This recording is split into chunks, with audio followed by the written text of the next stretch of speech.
تو یہ جو ہے بالکل یہ آپ بتائیے کس کے ہے، جانتے ہی ہوں گے یہ جو ہے لاجونتی سے ہے، راجندر سنگھ بیدی کا افسانہ لاجونتی سے ہے، کلیئر ہو رہا ہے۔ اور دوسرا یہاں پہ کالو بھنگی کو دکھلایا ہے، سماج میں ایسے لوگ بھی ہوتے ہیں، تو یہ جو ہے اقتباس کالو بھنگی سے ہے۔ تو یہ آپ پڑھے ہوں گے تو آپ کو بالکل ہی معلوم ہوگا، کیونکہ اس میں کوئی یہ ہے نہیں کہ نہیں پتہ چلے، بالکل پتہ چل جاتا ہے کہ کہاں سے، لیکن اس کے لیے پڑھنا پڑے گا آپ کو۔ تو یہ اقتباس ہے، اس کو اب تشریح کرنا ہے، اقتباس کی تشریح کو کیسے لکھنا ہوتا ہے امتحان میں، تو وہ بھی میں نے بتایا تھا۔ تو یہ بھی ہے آسان سوال، کوئی یہ نہیں ہے۔ جنہوں نے نہیں پڑھا ہے تو ان کے لیے تو مشکل ہے، وہ تو سمجھ ہی نہیں پائے گا، اوپر کا تو سمجھ جائے گا، دوسرا نیچے میں تھوڑا سا وہ نہیں سمجھ سکتا ہے۔ دیکھیے 3 نمبر 3 کا جو ہے الف، اردو فکشن میں حقیقت نگاری کی ابتدا پریم چند سے ہوتی ہے۔ اردو فکشن میں حقیقت نگاری کی ابتدا پریم چند سے ہوتی ہے۔ اپنے تنقیدی رائے دیجیے، تنقیدی رائے دیجیے۔ اب یہ اردو فکشن میں سارا آ جاتا ہے، یہ صرف افسانہ ہی نہیں سمجھ لیجیے گا، اردو فکشن میں ناول بھی ہے، افسانہ بھی ہے، یہ سارا آتا ہے جو نثر کی چیزیں ہوتی ہیں۔ تو اب دیکھیے کہ کچھ آپ دے سکتے ہیں، جیسے آپ کا نرملا ہے پریم چند کا آپ کے یہاں، تو وہاں سے آپ اس میں بالکل حقیقی چیزوں کو دکھایا گیا ہے کہ لڑکیاں جب یہ ہوتی ہیں، غریب ہوتی ہیں یا اس طرح سے ہوتا ہے تو وہ کہیں بھی شادی کر دیا یا کس طرح کے حالات بنتے ہیں، اس میں ایک حقیقی چہرہ سماج اس کا دکھایا گیا ہے، سماج کا حقیقی چہرہ دکھایا گیا ہے۔ تو وہاں سے حقیقت پسندی ہے، اور ان کے یہاں جو گاؤں میں واقعات ہوتے ہیں تو ان چیزوں کو ان کے افسانوں میں بھی پیش کیا گیا ہے، تو اس کو لکھا جا سکتا تھا۔ حالانکہ جو ہے اس کے اوپر آپ کو لکھنے میں مواد تھوڑا کم اس لیے ہوگا کیونکہ اس میں اگر صرف آپ نرملا سے دے کے لکھیں گے تو بہت ہوگا، بٹ بہت زیادہ جاندار نہیں ہوگا، کیونکہ آپ کے نصاب میں صرف نرملا ہے، تو اور دوسرے ناولوں سے آپ نہیں دے سکتے ہیں، افسانہ سے نہیں دے سکتے ہیں، تو یہ ہے۔ اور غیاث الدین احمد گدی کی افسانہ نگاری کا جائزہ ان کے افسانہ پرندہ پکڑنے والی گاڑی کے حوالے سے پیش کیجیے۔ یہ سوال تو ہے، آرام سے آپ لکھ سکتے ہیں، لیکن یہ ہے کہ یہ سوال تھوڑا سا آپ کو بہت اچھا نہیں لکھ پائیں گے، جہاں تک مجھے لگ رہا ہے جس طرح سے میں نے آپ کو تیار کیا ہے۔ تو یہ 4 نمبر دیکھیے کہ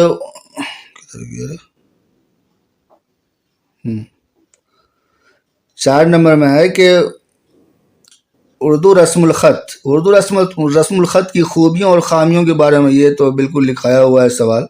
نصاب میں شامل کسی ایک افسانہ کا، بالکل کسی ایک افسانہ کا آپ تنقیدی جائزہ لکھیے۔ 4 نمبر 3 نمبر کو مت لکھیے، 3 نمبر یہ لگا ہوا ہے ٹک، یہ صحیح ہے، 3 نمبر چھوڑ دیجیے۔ اور آگے بڑھتے ہیں، اب سیکشن بی میں آتے ہیں، ٹھیک ہے۔ ہمیں 6 سوال کرنے ہیں، اوپر سے کتنے سوال ہو گئے؟ تنویر صاحب نے تو پورا لکھا ہے ایک دم دبا کے، سارے لوگ لکھے ہوں گے، اس میں کچھ نہیں ہے۔ تو اب سیکشن بی میں آ گئے، سیکشن بی یہاں سے 5 نمبر، یہ کمپلسری سوال ہے، یہ پہلا نمبر اور 5واں نمبر کمپلسری ہے۔ تو دیکھیے درج ذیل 7 سوالوں میں سے کسی 5 کے جواب لکھیے، کسی 5 کا لکھنا ہے۔ میر تقی میر رنج و غم کے شاعر ہیں، وضاحت کیجیے۔ تو بالکل صحیح ہے، ایک دم آرام سے مزے سے لکھے گا انسان۔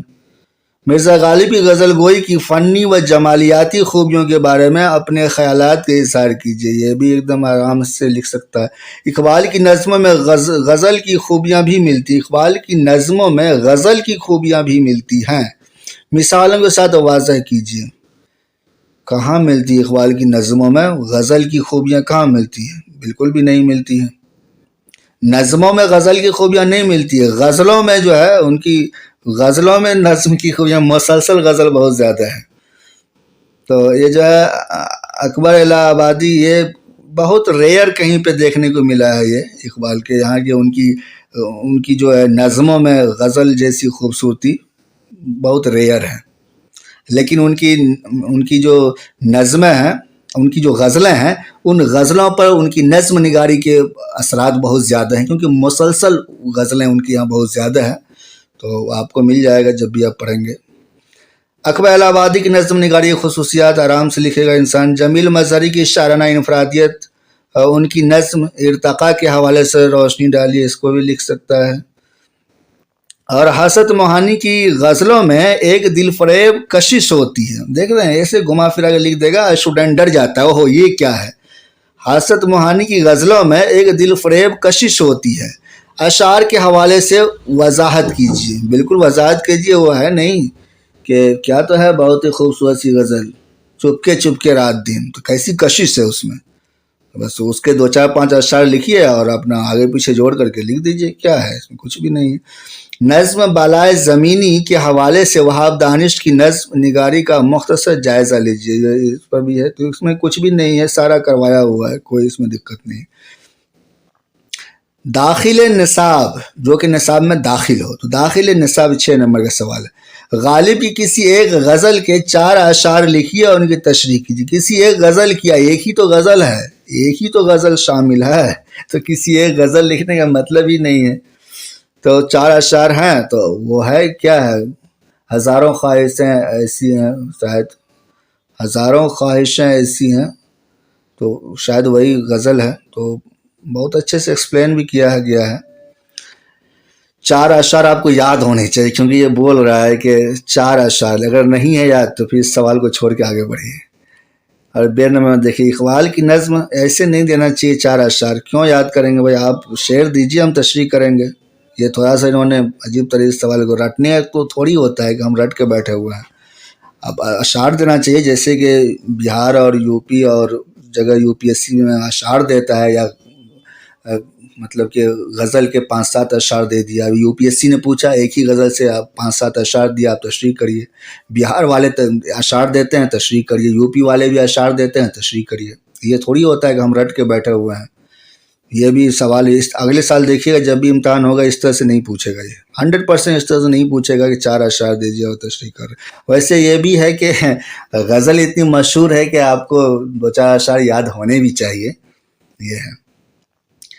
تو یہ دیکھیے، لینن خدا کے حضور میں اقبال کی نظم ساقی نامہ یا لینن خدا کے حضور کا تنقیدی جائزہ، تو یہ تو ہے، یہ تو آسانی سے لکھ سکتا ہے انسان، لیکن یہ کہ یہ تھوڑا سا جو ہے، اگر جس کو 4 اشعار یاد نہیں ہے تو وہ ان کے لیے یہ، چونکہ آپ 6 نمبر کا سوال تبھی مکمل ہوگا جب آپ الف اور بے دونوں کریں گے۔ 7 نمبر دیکھیے، یہ قواعد ہے، تو جو ہے یہاں سے ایک دم آسان ہے۔ قواعد کے بارے میں تو میں پہلے ہی بتایا تھا کہ ایک دم آسان ہوتا ہے قواعد میں۔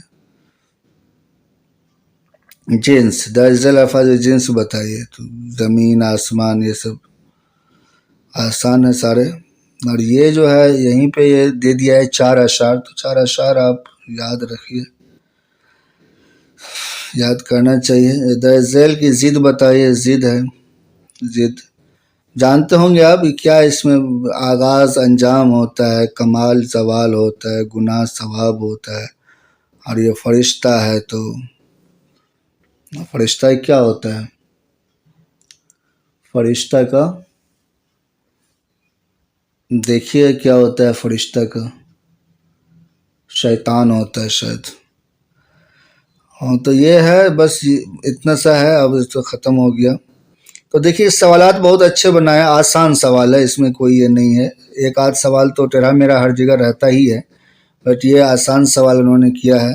ایک تو یہ سوال ہے جو کہ ہم نے بہت، ویسے ہم نے نہیں بولا تھا کہ بھائی آپ 4 اشعار یاد کر لیجئے کسی بھی غزل کے، یا کہ اشعار کو زبانی یاد ہونا چاہیے۔ ہاں، جب وہ تنقیدی مضمون کہتا ہے لکھنے کے لیے کہ بھائی غالب کی شاعری پر تنقیدی مضمون لکھیے، تب آپ کو 2 4 اشعار وہاں سے دینے ہوں گے۔ اور سارے سوالات اچھے ہیں، میرا کروایا ہوا ہے سارے، اور کوئی ایسا نہیں ہے کہ جو سوال جو ہے آپ کو دکھ دے گا، ایسا نہیں۔ ہاں، یہ ایک ہے کہ اردو فکشن میں حقیقت نگاری کی ابتدا پریم چند سے ہوتی ہے، تو بھائی ایک ناول کو پڑھ کر کے ہم کیسے، ایک ناول ہے نصاب میں، جو ہے کیا نام ہے ناول کا، ہاں نرملا، تو اب ایک ناول کو پڑھ کر کے آپ کیسے جو ہے اندازہ لگائیں گے کہ بھائی انہوں نے، یہ بات صحیح ہے، ان کا یہ جملہ بالکل صحیح ہے، لیکن جو ہے ہم اور سب ان کے افسانوں سے، ان کے دوسری تیسری ناول جو ہے، جو اور دوسرے ناولیں ہیں ان کی، تو وہاں سے بھی اس پر بھی جو ہے ایک آدھ پیراگراف لکھنا ہوگا کہ بھائی اس میں بھی حقیقت پسندی ہے، اس میں بھی ہے، اس افسانے میں بھی ہے، اس ناول میں بھی ہے، 2 4 5 ناولوں کا، افسانوں کا ذکر کر کے تب ہم اپنی بات کو ثابت کریں گے کہ ہاں بھائی بالکل یہ بات فیکٹ ہے کہ ان کے یہاں جو اردو فکشن میں جو حقیقت نگاری کی ابتدا پریم چند کے یہاں سے ہی ہوئی۔ اب ایک ناول کا آپ حوالہ دیں گے کہ ہاں بھائی اس ناول میں ہے، اور دوسرا ناول آپ کے نصاب میں ہے ہی نہیں، افسانہ ہے ہی نہیں ان کا آپ کے نصاب میں، تو آپ کوئی بہت اچھے سے اب اس میں آپ نہیں لکھ سکتے ہیں. تو یہ ایک سوال ہے اور وہ ایک جو ہے کہ 4 اشعار لکھیے. باقی اس کے علاوہ تو کوئی ایسا ہے نہیں جو کہ میں نے نہ کروایا ہو. بالکل بہت ہی اچھے سے کروایا ہے. تو آپ لوگوں کا تو بہت ہی اچھا امتحان گیا ہوگا. انشاءاللہ مارکس بھی بہت اچھا آئے گا. خدا کرے گا فائنل سلیکشن بھی ہو. اور دیکھیے سوال نہیں پوچھا نا کہ حالات زندگی لکھی. کیوں پوچھے گا بھائی؟ حالات ہم اسکول کا امتحان تھوڑی دے رہے ہیں، حالات زندگی پوچھ رہے ہیں. پچھلے بار پوچھ دیا انہوں نے اس ٹائپ سے. خیر چلیے دوستو، یہی تھا. میں نے سوچا کہ بھائی آپ لوگوں کے ساتھ میں بھی دیکھوں، کیونکہ امتحان ہونے کے بعد جو ہے میں نے کبھی بھی جو ہے بیٹھا نہیں آپ لوگوں کے ساتھ. تو میں نے سوچا کہ ایک ویڈیو ہی بناتا ہوں. تو بہت ہی صحیح رہا ہوگا امتحان آپ لوگوں کا، اور کوئی اس میں دقت نہیں ہوئی ہوگی. چلیے ٹھیک ہے دوستو، ملتے ہیں کسی نئے ویڈیو میں. اپنا خیال رکھیے. اللہ حافظ.